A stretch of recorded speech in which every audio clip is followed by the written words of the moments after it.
السلام علیکم، میرا نام ذیشان عثمانی ہے۔ پرسنل طور پہ ذات کے اوپر اپنی بات نہیں کرنی چاہیے، لیکن آپ لوگوں کا کہ سوال اتنے تواتر سے ملا، اتنے مسلسل ایک سوال بار بار آ رہا ہے کہ سوچا اس کا اب جواب دے دوں۔ سوال یہ ہے کہ میں ہاتھ کے اوپر تسبیح کیوں پہنتا ہوں؟ یہ میں نے کوئی فرقہ ایجاد کر لیا ہے، کوئی نیا مسلک بنا رہا ہوں خدا نخواستہ، کوئی نئی چیز ہے، کوئی کلٹ بنا رہا ہوں، چکر کیا ہے، ہو کیا رہا ہے؟ وہ شاعر کہتا ہے کہ سوچتا ہوں بنا ہی ڈالوں میں، سوچتا ہوں بنا ہی ڈالوں میں ایک فرقہ اداس لوگوں کا۔ تو بہرحال یہ کوئی فرقہ وغیرہ نہیں ہے بھیا، اس کے پیچھے کوئی ریلیجیس چیز بھی کار فرما نہیں ہے۔ اس تسبیح پہننے کی جو وجہ ہے وہ ہے نیلسن منڈیلا۔ ان کی زندگی پہ میں نے ایک بایوپک دیکھی، تو اس میں بتایا تھا کہ ان کے پاس ایک زنجیر تھی، بڑا نا رسٹی سا زنگ آلود اس کا ٹکڑا، جب وہ پریزیڈنٹ بن گئے افریقہ کے تو اپنی ٹیبل پہ رکھا کرتے تھے۔ کسی نے ان سے پوچھا یہ کیوں؟ تو انہوں نے بولا کہ یہ جو بیڑیاں مجھے پہنائی گئی تھیں یہ اس کا پارٹ ہے۔ میرے بیٹے کی انتقال ہو گیا، میں اس کے جنازے تک میں نہیں جا سکا بیکاز میرے ہاتھوں میں، پاؤں میں، گردن میں یہ بیڑیاں اور توک لگے ہوئے تھے۔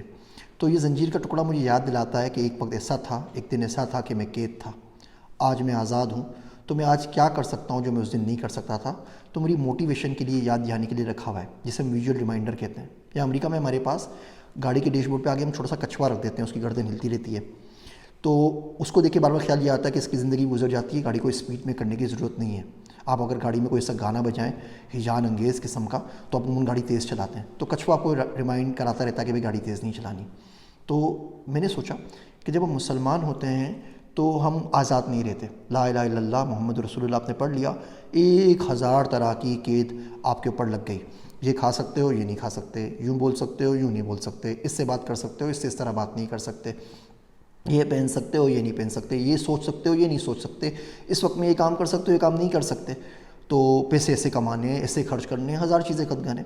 تو یہ ہاتھ میں رہتا ہے تو میرے لیے ویژول ریمائنڈر رہتا ہے، کیونکہ میں تھوڑا بھلکڑ قسم کا آدمی ہوں، تو آپ عادت بھول جاتا ہے بندہ نا، تو یاد رہتا ہے۔ آپ ٹرین میں سفر کر رہے ہیں، آپ کے پاس فارغ ٹائم ہے، تسبیح پہ نظر پڑتی ہے، آپ اتار کے کوشش کر کے اس کو پڑھنے لگ جاتے ہیں۔ بہت سارے کام زندگی میں ہاتھ سے ہی ہوتے ہیں، آپ سنیما کا ٹکٹ خرید رہے ہیں، آپ سی ڈی خرید رہے ہیں، آپ کسی کو مار رہے ہیں، کسی کو گالیاں دے رہے ہیں، کسی کو دھمکی دے کر کے اشارے کر رہے ہیں، کوئی الٹا سیدھا ایکسپریشن دے رہے ہیں، تو سارے کام ہاتھ سے ہی ہوں گے۔ تو نظر پڑے گی تو بندہ بولے گا یار آزاد تو ہوں نہیں، نہ غلام ہوں، تو یہ ساری چیزیں تو اوبے کرنی پڑیں گی، اس کے بغیر کوئی چارہ کار ہے ہی نہیں۔ ویٹنگ ٹائم میں تسبیح پڑھنے کا بھی موقع مل جاتا ہے، بندہ سوچتا ہے، کوئی گناہ کرتے ہوئے سوچتا ہے کہ یار کچھ دن شاید زندگی میں کچھ لمحے گزر گئے اچھی چیزوں کے اندر، ذکر کے اندر، تو کیوں سب کچھ برابر کرتے ہو؟ اس کے علاوہ کیونکہ میری ٹریولنگ بہت زیادہ ہوتی ہے، ہر 30 سے 4 دن میں فلائٹ میں ہی ہوتا ہوں، تو باہر ملکوں میں یہ میرے لیے بڑا اچھا آئس بریکنگ پوائنٹ بن جاتا ہے، آئس بریکر بن جاتا ہے کہ لوگ آگے مجھ سے پوچھتے ہیں یہ کیا ہے، تم کیا پڑھ رہے ہو، کیوں پڑھ رہے ہو؟ تو میں بہت زیادہ انٹروورٹ قسم کا آدمی ہوں، میں کبھی خود سے بات شروع نہیں کرتا، میری عادت نہیں ہے جب تک کوئی بندہ آ کے مجھ سے کچھ پوچھے نہیں۔ لیکن جب کوئی بندہ خود ہی آ کے شروع کرتا ہے کیوں پہنی ہوئی ہے، اسلام کیا ہے، کیا پڑھتے ہو، تو مجھے مفت کے اندر تبلیغ کرنے کا موقع مل جاتا ہے۔ تو یہ 3-4 چھوٹے چھوٹے ریزن ہیں جس کی وجہ سے میں تسبیح پہنتا ہوں۔ آپ میں سے کسی کو بھی نہیں پہننی چاہیے، میری دیکھا دیکھی میرا دل ہے، ایک دن یہ تسبیح جس دن ہاتھ سے نکل کے دل میں چلی جائے گی اس دن اتار دوں گا، وہ ابھی تک گئی نہیں ہے۔ تو یہ ریمائنڈر اپنے لیے رکھنے کے لیے یہ میں کر رہا ہوں، اور تو کچھ بھی نہیں ہے۔ ایسے میں نے اپنی امی کی قبر کی تصویر اپنے بیڈ روم میں لگائی ہوئی ہے۔ ایک تو قبر ویسی دہشت مچاتی ہے دیکھنے سے، پھر اپنی ماں کی قبر کی تصویر ہو تو اور ہی ڈر لگتا ہے بہت زیادہ۔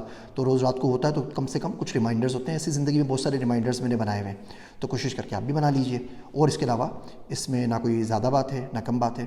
امید ہے اس سوال کا جواب آپ کو مل گیا ہوگا، اور اس طرح کے سوالات کر کے آئندہ مجھے تنگ نہیں کریں گے۔ آپ کی بڑی مہربانی۔ السلام علیکم۔